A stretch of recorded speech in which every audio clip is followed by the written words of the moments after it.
10 Things You Missed in Endgame by Taylor Swift featuring Future and Ed Sheeran. As fans are ecstatic to see this new release, the pop star took over Miami, Tokyo, and London in the video. Swift parties hard, enjoys time on the beach, and dances in front of a stunning fireworks display. In just 6 hours, the music video gained over 2.5 million views. To say the least, Taylor definitely lived up to her expectations with the release of this hit music video. The song has a unique combination of pop, rap, and hip-hop all in one. After just a few hours of release, fans have already started to speculate rumors and have found several Easter eggs hidden within the song and music video. So today, we are here to share everything you possibly missed in Endgame by Taylor Swift.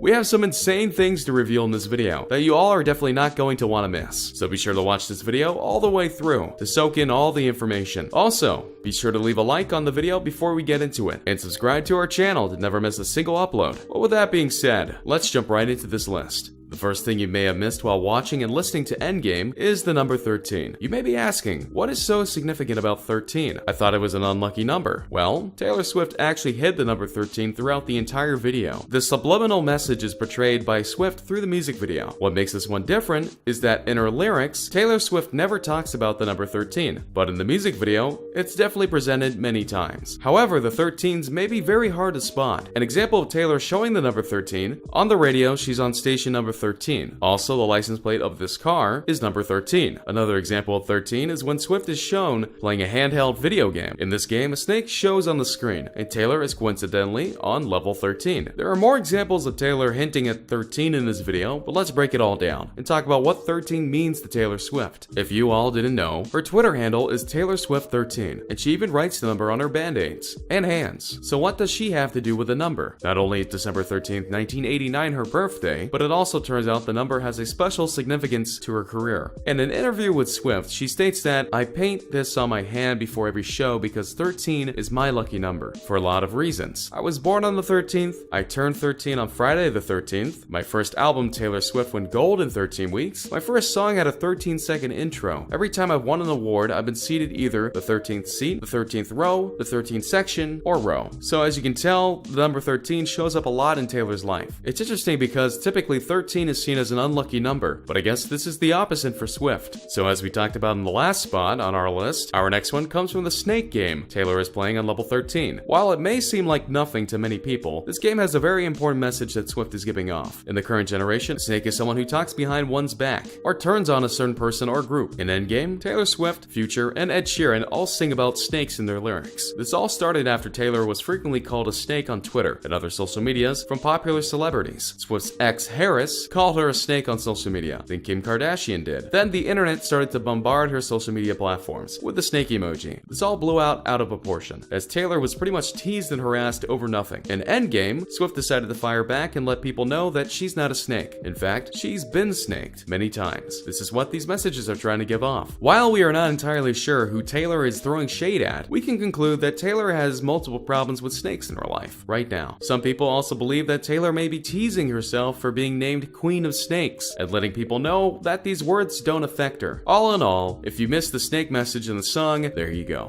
Coming up next, we have some information that you may have missed from Taylor's opening lines that go, "I wanna be your end game. I wanna be your first string.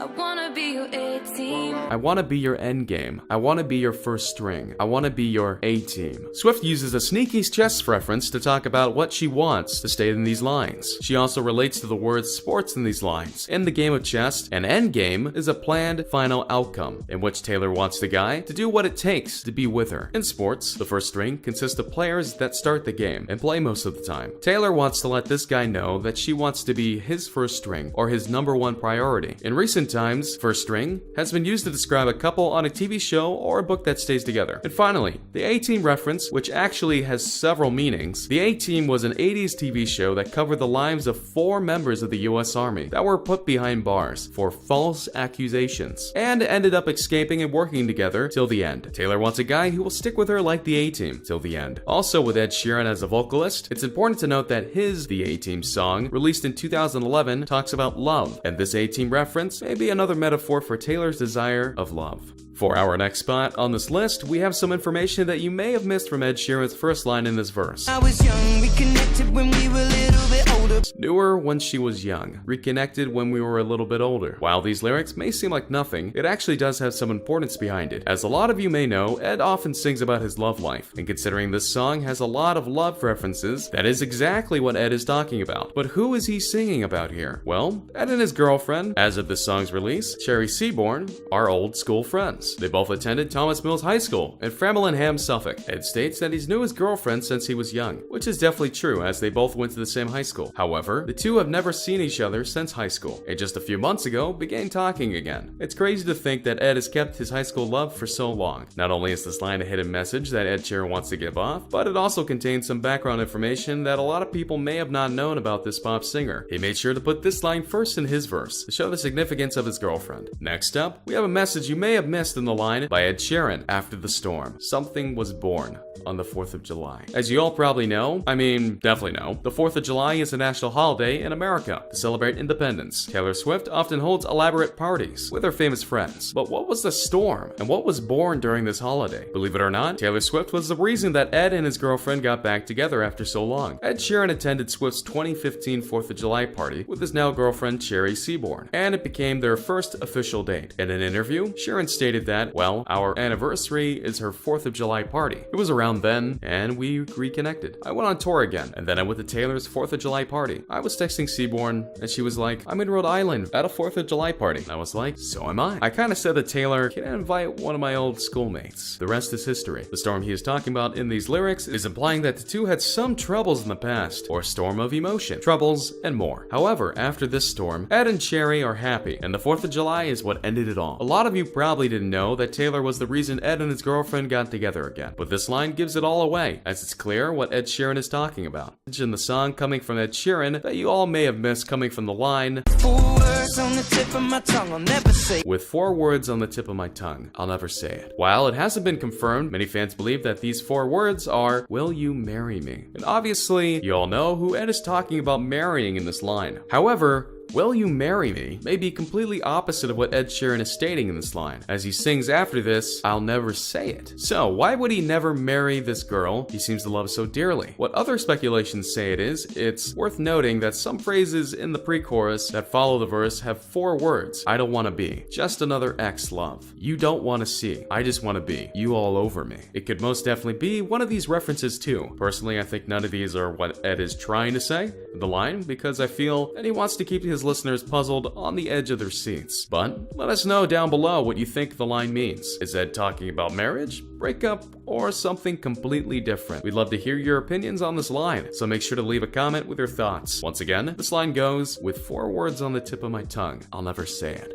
Next up, we have a few lines from Taylor Swift in her pre-chorus later on in the song, which goes, I don't want to touch you, I don't want to be, just another ex-love, you don't want to see, I don't want to miss you, like the other girls do. While these lyrics may be pretty straightforward, as Taylor is obviously talking about love and a strong relationship, this message is actually very important. Many fans are trying to guess who Taylor is talking about in this song, but these lines may be a game changer when she says, I don't want to touch you. This could mean that she doesn't want a relationship that goes too far. Taylor also says that she doesn't want to be another ex-love. The key word, another. This could mean Taylor is currently crushing on someone who is known for dating many people. Finally, she says she doesn't want to miss him, meaning she doesn't want a short relationship with a breakup or long-distance relationship like the other girls do. Pretty much gives away that Taylor's intentions, as she is either dissing other girls who don't spend time with her man, or men tend to leave their girlfriends after a short time. Taylor made sure to add this part of the song right before the chorus because of how important this message is to her. And the next thing you may have missed in the lyrics of the song comes from Future's and Taylor's duo verse. In the lines, and you heard about me. Oh, I got some big enemies. Hey, big reputation, big reputation. Taylor Swift has been involved in beef with celebrities like Kanye West, Kim Kardashian, and Katy Perry, which she also addressed in this album, Reputation's lead single, Look What You Made Me Do. It's important to note that these lines contain the word reputation in them, and the album is also titled Reputation. Her issues with Kanye started in 2009, the VMAs, when Kanye claimed claimed that Beyonce had the best music video of all time. Since then, Kanye and Taylor's relationship has had its ups and downs, and this is what Future and Taylor are singing about. Additionally, You Heard About Me echoes a line from Taylor's 2014 song Blank Space, which also explores her reputation as portrayed by the media. Taylor definitely has some big enemies, as she and Future state in these lines, and it's definitely important to know who is being talked about here. Next up, we have a hidden message in the line, "Reputation precedes me. They told you I'm crazy," which is sung by Taylor Swift. My reputation precedes me means what someone is known for, typically the first thing people hear about them. In this song, each of the singers talk about their reputations, and although Future is the only one who doesn't talk about it up front, this is a good way of closing off the song. Ed has a reputation for the 2014 rumor that Ellie Goulding cheated on him with Niall Horan, which both Goulding and Sheeran both deny. Future has been known for a few cheating allegations, but nothing as viral and mainstream as Ed and Taylor. However, this may relate to why Taylor chose to star Future and Ed on this track. Could she have picked them because of their reputations and their love life? We may not know, but that's definitely a possibility. And finally, the last thing you may have missed in the song comes from the final chorus, which is sung by all three of the stars in the song. What makes this important is that while the lyrics never changed, the original chorus was sung only by Taylor, and now by them all. And yes, it could simply be that the three sound good all together, but the message that is given off in these lines led us to conclude that by the end of the song, Future, Ed, and Taylor all feel the same way, all wanting to be loved people in relationships with meaning. Thank you for watching till the end. Be sure to leave a like and subscribe if you're new, and I'll see you guys later in the next King Trending video. Peace. I'm talking to you with a passion. Oh, designer this, designer that, but I'm so casual. Go and try your luck. You get turned into a statue. Cookies in my leaf, you can smell it in the ash. She said she ain't smoked like this, ain't used to smoking backwards. I can't show no love.